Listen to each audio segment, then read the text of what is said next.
श्री गणेशाय नमः. श्री स्वामी समर्थ. आज आपण उत्तरकांडातल्या श्री वाल्मिकी रामायण महात्म्य या अध्यायाचा दुसरा भाग वाचूया.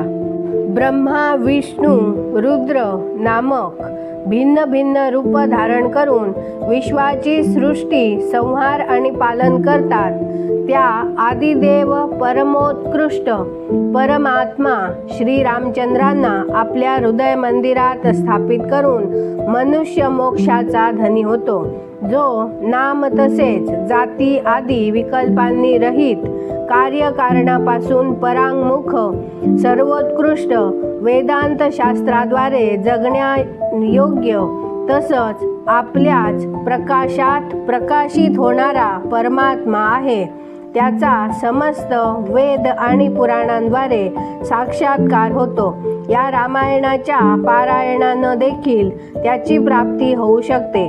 विप्रवरांनो, कार्तिक, माघ आणि चैत्र मासाच्या शुक्ल पक्षाच्या 9 दिवसात रामायणाच्या अमृतमयी कथेचं श्रवण केलं पाहिजे, जो अशा प्रकारे श्री रामचंद्रांच्या मंगलमय चरित्राचं श्रवण करतो, तो या लोकी आणि परलोकातही आपल्या सर्व उत्तम कामना प्राप्त करून घेतो. तो सर्व पापांतून मुक्त होऊन आपल्या 21 पिढ्यांसह श्रीरामांच्या ह्या परमधामाला जातो की जिथं जाऊन माणसाला कधी शोक करावा लागत नाही. चैत्र, माघ आणि कार्तिकाच्या शुक्ल पक्षात परम पुण्यमय रामायण कथेचं नवाह पारायण करावं. तसंच 9 दिवसपर्यंत ते प्रयत्नपूर्वक ऐकावं. रामायण आदिकाव्य आहे. हे स्वर्ग आणि मोक्ष देणारं आहे. संपूर्ण धर्मांपासून रहित आहे. कलियुग आल्यावर 9 दिवसात रामायणाची अमृतमयी कथा श्रवण करावी. ब्राह्मणांनो, जे लोक भयंकर कलिकालात श्री रामनामाचा आश्रय घेतात तेच कृतार्थ होतात. कलियुग त्यांना बाधत नाही. ज्या घरात प्रतिदिवशी रामायणाची कथा गायली जाते ते घर तीर्थरूप होतं. तिथं गेल्यानं दुष्टांच्या पापांचा नाश होतो. तपोधना, या शरीरात तोपर्यंत पाप राहतात की जोपर्यंत मनुष्य श्री रामायण कथेचं नीटपणानं श्रवण करीत नाही. जगात श्री रामायणाची कथा परम दुर्लभच आहे. जेव्हा कोट्यवधी जन्मांच्या पुण्यांचा उदय होतो तेव्हाच त्याची प्राप्ती होते. श्रेष्ठ ब्राह्मणांनो, कार्तिक, माघ आणि चैत्राच्या शुक्ल पक्षात रामायण केवळ ऐकल्यामुळं सौदास देखील शापमुक्त झाला होता. सौदासाला महर्षी गौतमांच्या शापानं राक्षस शरीर प्राप्त झालं होतं. त्याची रामायणाच्या प्रभावानंच पुन्हा शापातून सुटका होऊ शकली. जो पुरुष श्री रामचंद्रांच्या भक्तीचा आश्रय घेऊन प्रेमपूर्वक या कथेचं श्रवण करतो तो मोठमोठ्या पापातून तसंच पातकादीतूनही मुक्त होतो. ऋषी म्हणाले, महामुनी, देवर्षी नारदांनी सनतकुमारांना रामायणासंबंधी संपूर्ण धर्माचं कशा प्रकारे वर्णन करून सांगितलं. त्या 2 ब्रह्मवादी महात्म्यांची भेट कुठल्या क्षेत्रस्थळी झाली, तात ते दोघे कुठं उतरले होते. नारदांनी त्यांना जे काही सांगितलं ते सारं काही तुम्ही आम्हाला सांगा. तेव्हा सूत म्हणाले, मुनिवरांनो, सनकादी महात्मे भगवान ब्रह्मदेवांचे पुत्र मानले गेले आहेत. त्यांच्यात ममता आणि अहंकाराचं तर नाव देखील नाही. ते सर्वच्या सर्व ऊर्ध्वरेतस आहेत. मी तुम्हाला त्यांची नावं सांगतो, ऐका.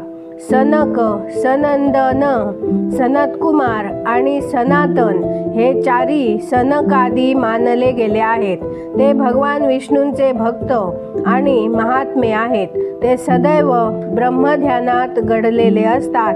ते मोठे सत्यवादी आहेत. ते हजारो सूर्यासारखे तेजस्वी तसेच मोक्षाचे अभिलाषी आहेत. एक दिवस ते महातेजस्वी ब्रह्मपुत्र सनकादी ब्रह्मदेवांची सभा पाहण्यासाठी मेरू पर्वताच्या शिखरावर गेले. तिथं भगवान विष्णूंच्या चरणांपासून प्रकट झालेली परम पुण्यमयी गंगा नदी, जिला सीता म्हणूनही ओळखतात, ती वाहत होती. तिचं दर्शन घेऊन ते तेजस्वी महापुरुष तिच्या जलात स्नान करण्यास उद्युक्त झाले.